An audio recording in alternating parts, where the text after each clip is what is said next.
Today, because we are extremely lucky to have speaking to us today Emeritus Prof Robin Prior from Adelaide University. He's not only a historian of international significance, but a renowned military historian as well, plus author of a number of books on the First and Second World War. Until today, I had never met Professor Prior, but when we were searching for a speaker to commemorate the 80th anniversary of the dropping of the atomic bomb on Hiroshima and Nagasaki, I immediately thought of him, since over the last few years I've been listening to Robin present the World War II diaries on ABC radio. If any of you have also heard these broadcasts, you will know what compelling, interesting and informative talks he gives. Robin's written 5 books on First World War and edited the Oxford Companion of Australian Military History. His latest book is Conquer We Must, A History of Britain in 2 World Wars, and he's currently working on a new history of the Normandy Campaign 1941.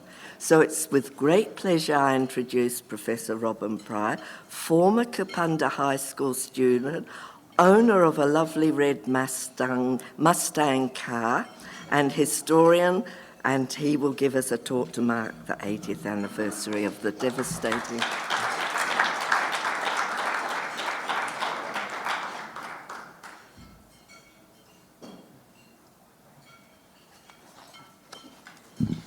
Thank you, and thank you for inviting me for this talk. I talk on war and the pity of war. At 8:16 a.m. on the 6th of August 1945, 80 years ago today, at 1900 feet above the hitherto unbombed city of Hiroshima, the first atomic weapon, a uranium bomb, exploded over the centre of the city. The force of the blast was 12,500 tonnes of TNT. The bomb was a new type of weapon. People near the centre of the blast were vaporised or turned into shadows.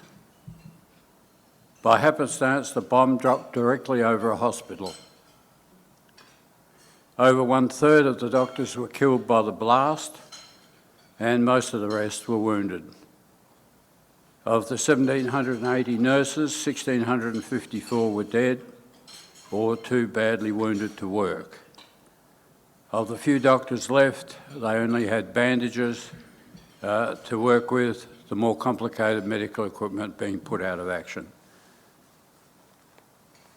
One doctor, Dr. Sasaki, quickly discovered that his hospital, or that part of it that had not collapsed into the nearby river, was being overrun by people suffering from abrasions, burns. Many were bleeding to death. Many people were vomiting, often the first symptom of radiation poisoning. These stories were repeated across Hiroshima, many in a worse condition and unable to get anywhere near a hospital. Estimates vary on the number dead. We don't really know. They vary from 70,000 to 150,000. The truth is there was no one around to collect statistics, and no one had any idea of the population of Hiroshima at the time. We know it contained many refugees, and it had an army headquarters and tens of thousands of soldiers, but we don't know how many. 3 days later, these horrors were repeated when Nagasaki was bombed. This time the aim was off-centre. They missed the centre of the target, and the hills around limited the blast damage. The casualties were probably less than Hiroshima, 50 to 70,000, but still a lot. And Nagasaki was not supposed to be bombed that day. The primary target was Kokura on the island of Kyushu, but it was too cloudy. So the plane flew on and dropped the bomb on Nagasaki. The Nagasaki bomb was the end of the line for Japan. The Emperor finally overruled those militarists who were running the country. "We must surrender," he said. "We must endure the unendurable." He would broadcast to his people to announce it. The first time most had ever heard Hirohito's voice. On August the 15th, while the Americans waited, he broadcast. Though not before a military coup, which actually occupied the Imperial Palace to stop the Emperor broadcasting, had been beaten off. In part, the Emperor said,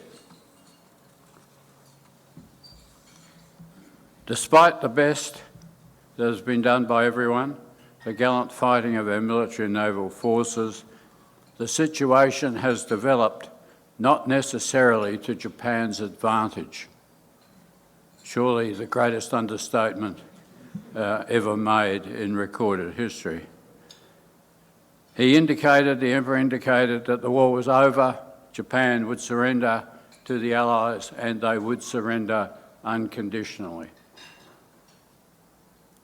Most know of the horrors of atomic warfare and the suffering it can cause. How many died in both bombings? Thorough investigations reveal we just don't know. The best estimates are between 100 and 200,000 people, very widespread, but they're the best estimates. These include deaths from the bomb, but it's not clear occasionally how many deaths that came along later from radiation poisoning and various related deaths, such as leukemia. It's not clear how many of those are recorded. What is clear is that the death toll caused by 2 bombs was unprecedented. The dropping of the bombs sparked a debate which rages until this day. Surely this was inhumane. Surely there was another way. Let us, in the short time we have this afternoon, examine what those other ways might have been. Because the bomb did one thing: it ended the war. The first theory put forward was that given a little patience, the war would have ended anyway. The Japanese would have realised the hopelessness of their situation and surrendered. We now know, and the Americans knew at the time, that that is not the case. There was no appetite on the part of the Japanese to make peace. How did the Americans know that? They'd broken the Japanese codes, diplomatic and military, and they were listening to at least 1 million transcripts per day. Australia had a role in that too. The code breakers were in Brisbane. So the Americans were listening closely to what the Japanese were saying, and there was no indication that peace feelers were afoot. We also have now an account written by the Emperor at the time. No evidence that he intended to terminate the war on Allied terms or indeed any other terms. The end of the war in August 1945 was just not at hand. The second option is invasion, and the Americans had planned to invade Japan. There are going to be 2 invasions, first in November 1945 on the main southern island of Kyushu, Operation Olympic. This was to be followed by another invasion, Operation Coronet, in March 1946. In the plains just north of Tokyo. These would be bigger affairs than D-Day, much bigger, with a total of some 35 divisions involved. The second one, Coronet, including British and Australian troops. What the American President, Truman, wanted to know when he saw these plans was what were the casualty figures going to be in such operations. And he was given a range of figures.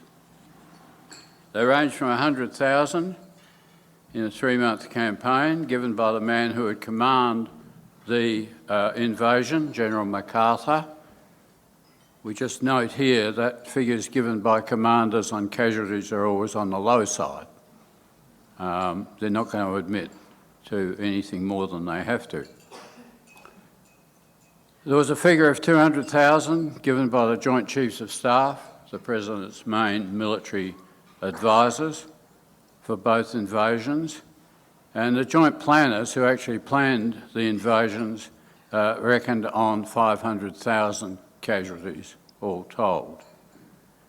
All we can say about these figures, and I'm not particularly pushing one lot or another, is that they involved large numbers of American casualties. And of course, how you felt about the invasion depended on who you were. Paul Fussell, later to become a distinguished professor of literature in America, was at the time a junior officer in the American Army in Germany. He served throughout the Northern European campaign, Normandy, and was in Germany in August 1955, slated to take part in the invasion of Japan. He was about to move across the Atlantic and then trained across to Pacific for the invasion. When he heard the news of the atomic bombs, he broke down and cried for joy. He said, "We were going to live. We were going to grow into adulthood after all. The killing was all going to be over and peace was actually going to be the state of things." He had nothing but contempt for those who thought it better to allow thousands of Americans and Japanese infantrymen to die in honest hand-to-hand combat on the beaches of Japan rather than drop the bombs. What we can say with certainty is that in invading, the Americans would have faced a formidable army. The Japanese had mobilised the entire population over 15, including girls. Some 6 million people at the very least. 2 million of them were in the army. And worse, the Americans knew, through their code breaking, that the Japanese had anticipated correctly exactly where Operation Olympic, the first invasion, was going to be, and they'd moved their best troops to that spot, the island of Kyushu, some 900,000 men. This gave the Americans a combat ratio of 1-to-1, well below the 3-to-1 ratio thought necessary for a successful operation. And the Japanese had an air force of a kind, not the kind that could stop a bomb of a B-29, which dropped the atomic bomb. These were crude planes, small ones, made of wood and packed with explosive. And they had 10,000 of them. These were the kamikaze planes. And we know now that the Japanese had oil stocks which would have lasted at least a year. So they had plenty of fuel for these planes. What damage they might have wreaked on an invasion fleet can only be conjectured. And the invasion itself would have been something else. By the time November came around, the Americans would have had an additional 6 atomic bombs, which they would have used on the flanks of the invasion and sent their own troops in. The effects of radiation were not entirely grasped in 1945, even by the people who made the bomb. What the casualties might have been in such a scenario, we don't know. What we do know is a lot of the Japanese were equipped with what amounted to pointed sticks. There was a schoolgirl, Yukioko Kasai, who was given a bradawl as her weapon. In these conditions, the Japanese casualties must have been around 1 million. They couldn't have been anything less. There's another factor too. In previous invasions, the Philippines, the Gilbert Islands, Wake Island and elsewhere, the Japanese military had killed all the prisoners the moment an invasion started. When the bombs were dropped, the Japanese held 140,000 Allied prisoners. One authority suggests that Allied prisoners to a man believed that they would kill them all the moment the homeland was invaded. There's yet another factor. The war was centred on Japan in 1945, but Japan still occupied huge amounts of Asia, China, Korea, and so on. Estimates after the war revealed that between 100,000 and 250,000 in these areas died under Japanese occupation each month through starvation, being worked to death, or just being murdered. A delayed invasion without the bomb would have added at least another 600,000 deaths throughout Southeast Asia and China. There were yet other options. One tactic was not to invade with all those casualties, but to blockade Japan. American submarines had virtually destroyed the Japanese merchant fleet and the coastal shipping that Japan relied on to import food, essential given that their rice crop had disastrously declined during the war years. By 1945, the best-fed Japanese around Tokyo were existing on about 800 to 1,000 calories a day. A prolonged blockade by the Americans, it estimated, might have caused 10 million deaths by starvation. As it was, even when peace was declared, thousands starved to death in Japan, and thousands more would have starved if the Americans hadn't brought in 800,000 tonnes of food in 1946. There was one more alternative, and someone mentioned to me just before the talk. Rather than dropping the bomb, the Americans could have selected Japanese leaders, go to a deserted island in the Pacific, drop the bomb and say, that's what we can do. Again, the code breakers ran this by in a disguised form. No Japanese leader was willing to attend what they regarded as a humiliating demonstration. The second thing against it was the bomb might not have gone off. They'd only tested one in July, on July 16th. It went off, but what if the second one failed? That might mean a prolongation of the war. The issue was discussed in America, but for those reasons it was discarded. In summing up and taking all the options into consideration, we can see that, as usual in war, there were no good ones. As General Sherman remarked after the American Civil War, war is all hell. You cannot refine it.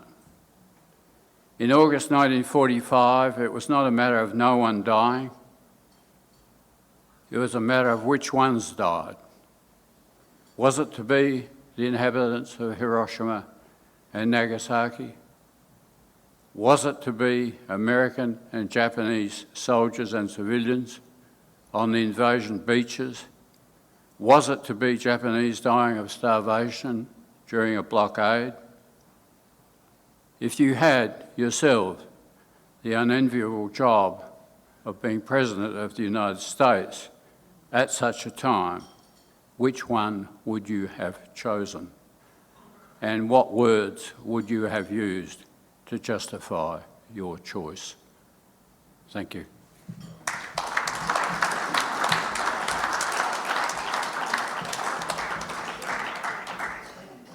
Questions? Yes, questions.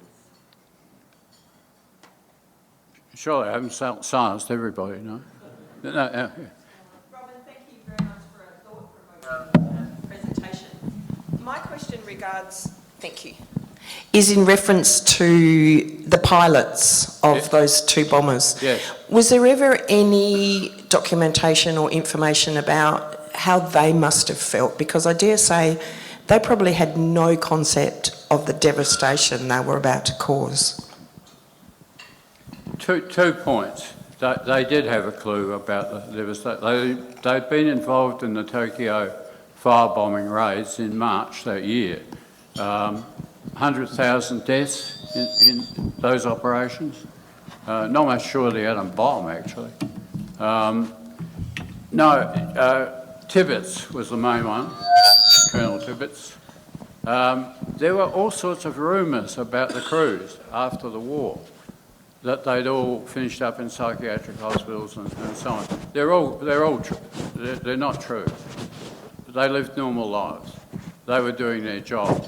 It was not their decision to drop the bomb. It was the President's decision. That's what they said, and perhaps that's how they lived with that decision. But they were fine, as far as we can tell. Yeah.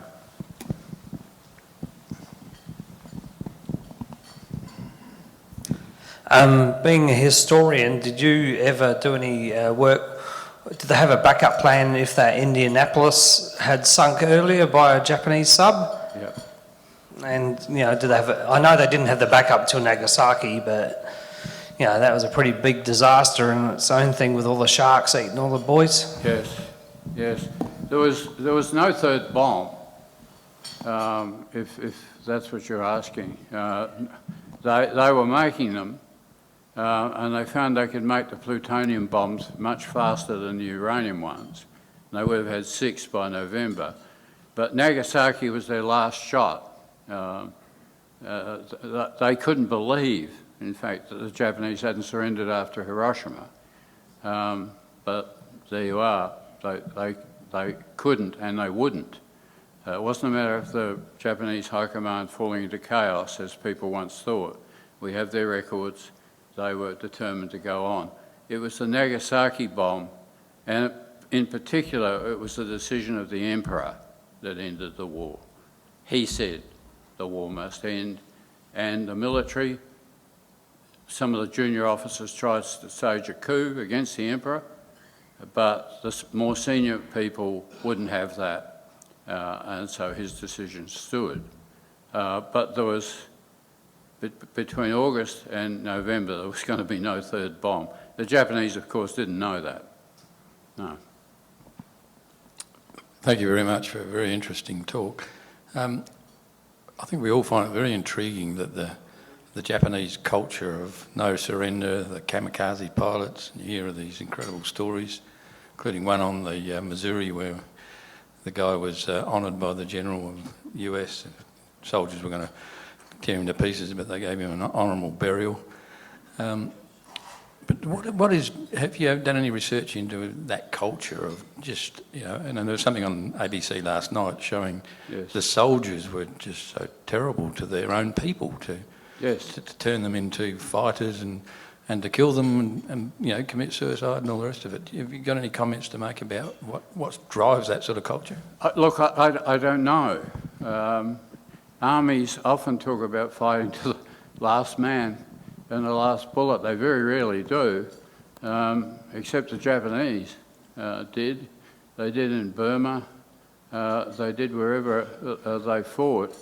And the Bushido cult was firmly entrenched in what was then the Japanese aristocracy, and it flowed through to the officer class. I don't know enough Japanese history to comment on that in particular, but it was certainly there. and it was certainly watched very carefully by the American occupation authorities for at least 10 years. They were wondering, could they turn these people into good Democrats? The answer was actually they could, and they did. This was General MacArthur's finest hour. In my view, his only finest hour, but nevertheless, he ran Japan for years, and he ran it pretty well. But as for the Bushido cult and how it got such a hold, I don't know enough Japanese history to. I had a chance through Japan Foundation to look at schools and what was taught in their schools. Yes. Especially in the Wakayama area. And I needed a translator, but there was not a chapter on World War II. No. In other words, students grew up knowing nothing about, and I wonder what that has to do with shame and the issue of shame. But equally, I had a similar chance to look at American schools over 6 years, over 6 states, and Americans require history to be studied in school. There was no global history in there. No. It was the Glorious Revolution, Yep. the westward move, Yep. the Civil War, and that was about the end. Yes. And I guess Australians aren't that much better on Aboriginal history as it was when I grew up. So that issue of shame and national shame, Yes. how does that affect all of us? It does affect all of us. The country I would point you towards, of course, is Germany, where the Second World War is not only taught, it's compulsory. And they've done, it seems to me, a fine job in coming to terms with their dreadful past as well. Maybe a finer job than we are doing here ourselves, and certainly a finer job than the Japanese are doing.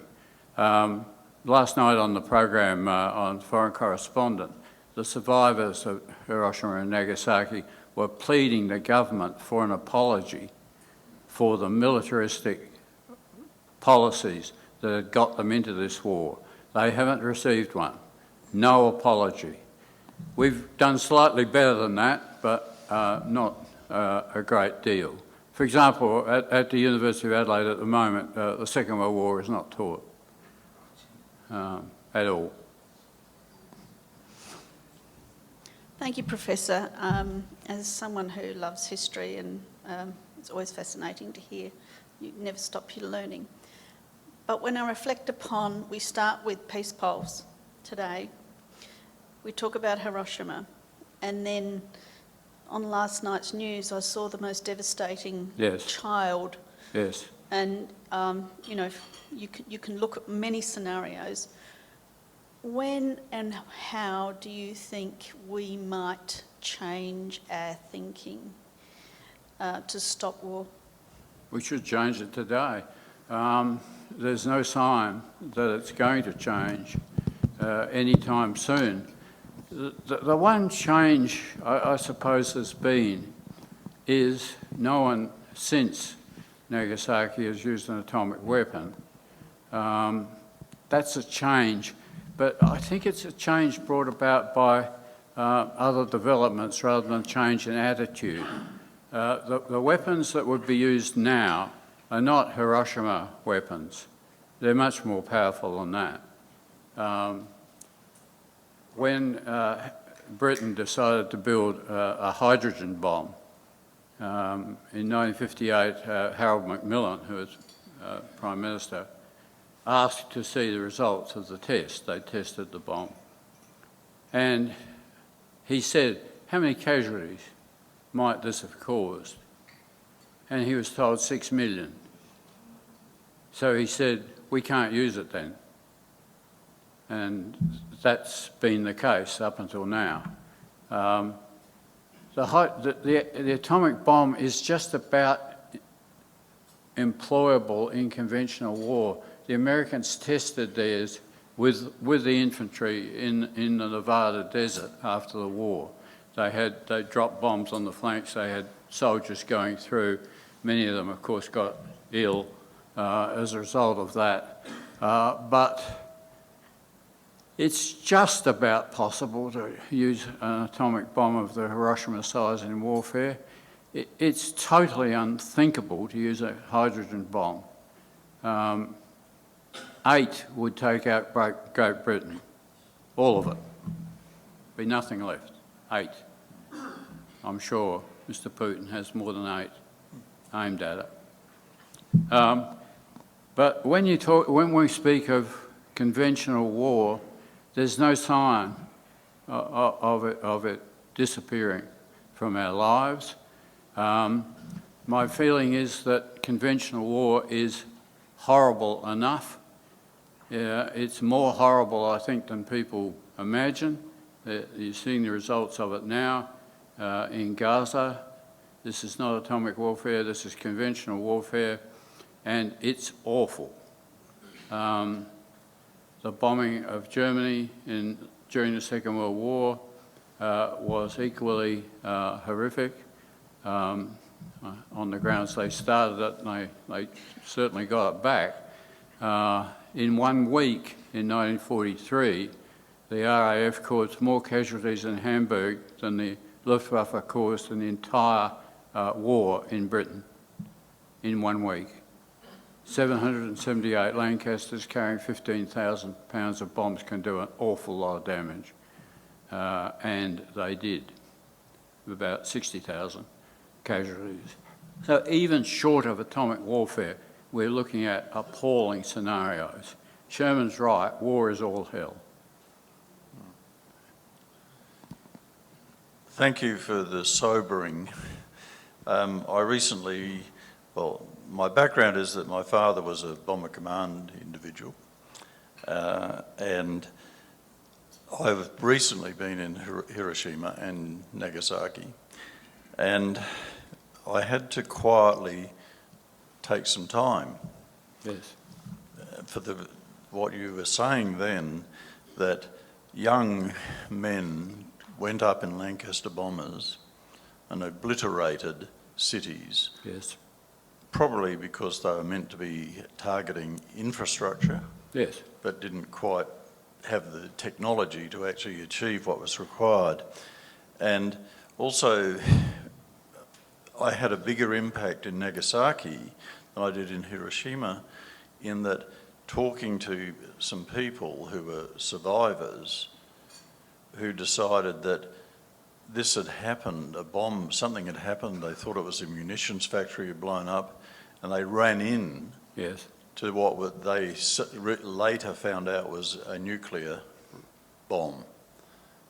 That wasn't what would happen in Dresden or Hamburg or that.